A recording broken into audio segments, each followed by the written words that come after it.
اعوذ باللہ من الشیطان الرجیم بسم اللہ الرحمن الرحیم نحمدہ و نصلی علی رسولہ الکریم اما بعد فاعوذ باللہ من الشیطان الرجیم بسم اللہ الرحمن الرحیم۔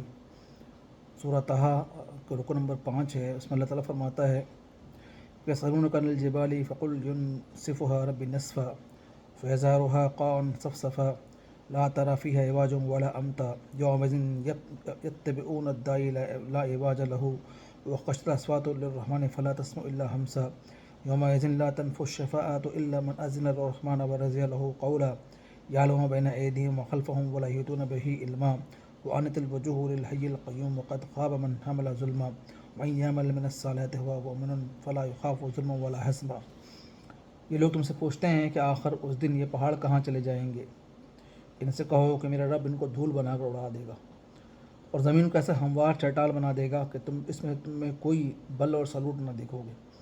اس روز سب لوگ منادی کی پکار سن کر سیدھے چلے آئیں گے، کوئی ذرا اکڑ نہ دکھا سکے گا اور آوازیں رحمان کے آگے دب جائیں گی۔ یہ ایک سرسراہٹ کے سوا تم کچھ نہ سنو گے۔ اس روز شفاعت کارگر نہ ہوگی الا یہ کہ رحمان کسی کو اس کی اجازت دے اور اس کی بات سننا پسند کرے۔ وہ لوگوں کا اگلا اور پچھلا سب حال جانتا ہے اور دوسروں کو اس کا پورا علم نہیں ہے۔ لوگوں کے سر اس حی قیوم کے آگے جھک جائیں گے۔ نامراد ہوگا وہ شخص، یہ بہت امپورٹنٹ ہے، یہ آیت سنیں۔ نامراد ہوگا وہ جو اس وقت کسی ظلم کا بار گناہ اٹھائے ہوئے ہوگا اور کسی ظلم یا حق تلفی کا خطرہ نہ ہوگا، اس شخص کو جو نیک عمل کرے اور ساتھ کے ساتھ مومن بھی ہو۔ تو بیسیکلی اس کے اندر جو قیامت کا منظر کیا کہتے ہیں کھینچا گیا ہے، اور اس میں اللہ تعالیٰ بتا رہا ہے کہ اس دن جو ہے اللہ تعالیٰ پہاڑوں کو دھول بنا کر اڑا دے گا۔ مشرکین پوچھا کرتے تھے کہ اس دن پہاڑ کہاں چلے جائیں گے، تو اللہ تعالیٰ بتا رہا ہے کہ اس دن اللہ تعالیٰ پہاڑ کو دھول بنا کر اڑا دے گا اور زمین کو چٹیل میدان کر دے گا، اور تم اس میں کوئی بل اور سلوٹ نہ دیکھو، یعنی زمین بالکل ہموار ہو جائے گی۔ اس روز سب لوگ منادی کی پکار پر سیدھے چلے آئیں گے۔ جب سور پھونکا جائے گا اور پھر قیامت برپا ہو جائے گی، قبر اکھیڑ دیے جائیں گے، تو سب لوگ اپنے قبروں سے نکل کر بھاگیں گے۔ جو لوگ کیا کہتے ہیں سو قیامت میں زندہ ہوں گے اور ان پہ موت طاری ہو جائے گی، وہ بھی اٹھیں گے، اور سب لوگ کیا کہتے ہیں سیدھے اللہ کی طرف راستے میں چلے جائیں گے، کوئی ذرا اکڑ نہ دکھا سکے گا۔ اس روز شفاعت کارگر نہ ہوگی اللہ یہ کہ رحمان کسی کو اس کی اجازت دے اور اس کی بات سننا پسند کرے۔ اور اسی بات کو کیا کہتے ہیں وہ اس کے اندر بھی کہا گیا ہے آیت الکرسی کے اندر کہ من ذا الذی یشفع عندہ الا باذنہ یعلم ما بین ایدیہم۔ تو اس میں بھی یہی ہے کہ جی یومئذ لا تنفع الشفاعۃ الا من اذن له الرحمن ورضی لہ قولا، کہ اس روز کیا کہتے ہیں کسی کی شفاعت کارگر نہ ہوگی الا یہ کہ رحمان اس کی اجازت دے اور اس کی بات سننا پسند کرے۔ وہ لوگوں کا اگلا پچھلا سب حال جانتا ہے اور دوسروں کو اس کا پورا علم نہیں ہے۔ یعنی یہاں پہ بات کیا کہتے ہیں واضح طور پہ کیا کہتے ہیں بتائی جا رہی ہے کہ وہ لوگ جو ہے اللہ تعالیٰ جو ہے لوگوں کے تمام چیزوں کو جانتا ہے۔ وہ لوگ اگلے جو گزر گئے ہیں اس کو بھی جانتا ہے، اور جو لوگوں کے جو پچھلے جو ہے ان کو بھی کیا کہتے جانتا ہے۔ اور جو دوسرے لوگ ہیں دعویٰ کرتے ہیں کہ جو ہمیں کیا کہتے ہیں علم ہے، ان کو اس کا پورا علم نہیں ہے۔ اب اس سے مراد کیا کہتے ہیں ہم ان نجومیوں کو بھی لے سکتے ہیں جو کہ کیا کہتے ہیں حال بتاتے ہیں، یا کیا کہتے ہیں ان لوگوں کو بھی لے سکتے ہیں جو دعویٰ کرتے ہیں کہ کیا کہتے ہیں جو انسان ہے لیکن دعویٰ کرتے ہیں کہ ہمیں کیا کہتے ہیں علم ہے، تو ان کو علم نہیں۔ علم جو ہے صرف اللہ تعالیٰ کو پورا کیا کہتے ہیں علم ہے، اور اللہ تعالیٰ ہی جو ہے سب کے حالوں کو جانتا ہے، اور دوسروں کو جو ہے اس کا پورا علم نہیں ہے۔ ہاں اتنا علم ہے جتنا اللہ تعالیٰ نے کسی کو دے دیا ہے۔ لوگوں کے سر اس حی قیوم کا آگے جھک جائیں گے۔ اس دن کیا کہتے ہیں ہر شخص کے سر جھکے ہوئے ہوں گے اللہ تعالیٰ کے سامنے۔ لوگ اپنے اعمال اور اللہ تعالیٰ کی حاضری سے ڈر رہے ہوں گے کہ نہیں پتہ کیا معاملہ ہونے والا ہے۔ تو اللہ تعالیٰ فرماتا ہے کہ نامراد ہوگا جو اس وقت کسی ظلم کا بار گناہ اٹھائے ہوئے ہو۔ یہ بہت امپورٹنٹ آیت ہے۔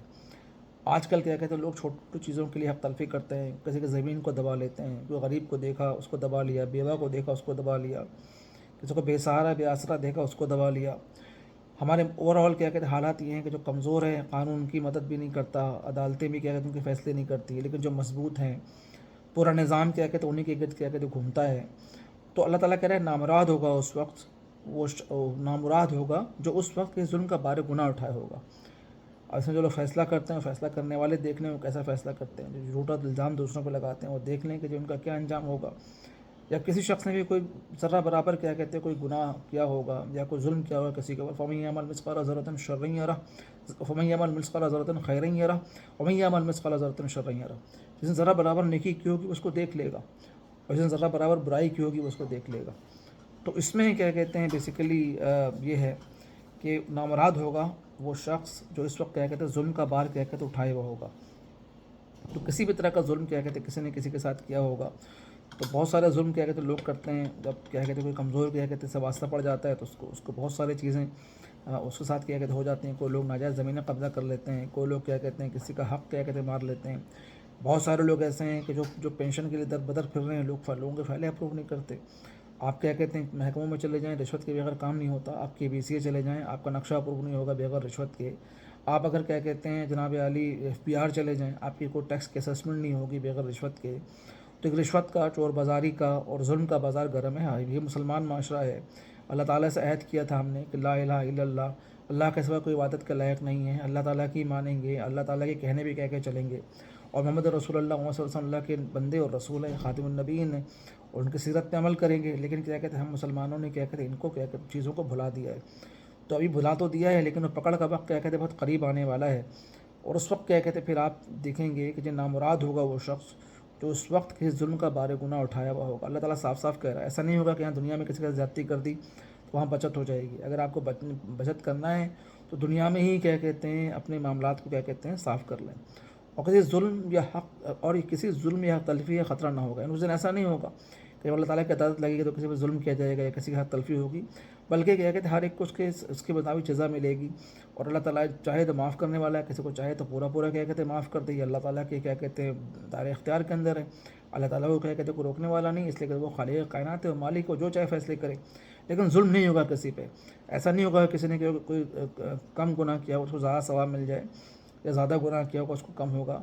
اسی بات کو ایک اور جگہ بھی کیا کہتے ہیں فرمایا گیا ہے کہ جی الہکم الہ واحد، اللہ تعالیٰ الہ واحد ہے، تو ظاہر ہے کہ وہی فیصلے کرنے والا ہے۔ اس طرح ایک اور جگہ بھی کہ اللہ تعالیٰ احکم الحاکمین ہے، حاکم ہے بہترین حاکم ہے، بہترین عدل کرنے والا اللہ تعالیٰ ہے۔ اللہ تعالیٰ سے زیادہ کوئی عدل نہیں کر سکتا، تو کسی پہ ظلم نہیں ہوگا یا کسی کو حق تلفی کا خطرہ نہ ہوگا۔ اور اس شخص کو جو نیک عمل کرے اور اس کے ساتھ کہ مومن بھی ہوتا ہے، اللہ تعالیٰ خاص بن کے لیے کہہ رہا ہے کہ کوئی مومن ہو، کسی نے نیک عمل کیا ہے اور وہ مومن بھی ہے، تو اس کے ساتھ اس کو خوف نہیں ہونا چاہیے کہ اس کے ساتھ کوئی ظلم ہوگا یا اس کی حق تلفی کی جائے گی، بلکہ اللہ تعالیٰ کیا کہ اس کو اجر عظیم سے کیا کہتے ہیں نوازے گا۔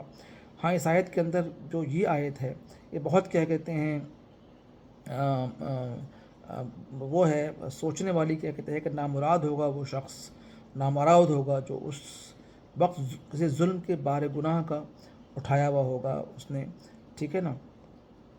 تو کیا کہتے ہیں یہ بہت امپورٹنٹ ہے۔ تو یہاں پہ اللہ تعالیٰ ہمیں توفیق دے جب اللہ تعالیٰ کے راستے پہ چلیں، اللہ تعالیٰ کے بتائے ہوئے راستے پہ چلیں، اور اللہ تعالیٰ نے جن چیزوں سے منع کیا، اللہ کے رسول نے جن چیزوں سے منع کیا ہے ان سے کیا کہتے ہیں ہم بچیں، ٹھیک ہے نا۔ اور کیا کہتے ہیں ایسا نہ ہو کہ قیامت کے دن جائیں اور کیا کہتے ہیں ہم کسی ظلم کا بار اٹھائے ہوئے ہوں۔ وآخر دعوانا ان الحمد للہ رب العالمین۔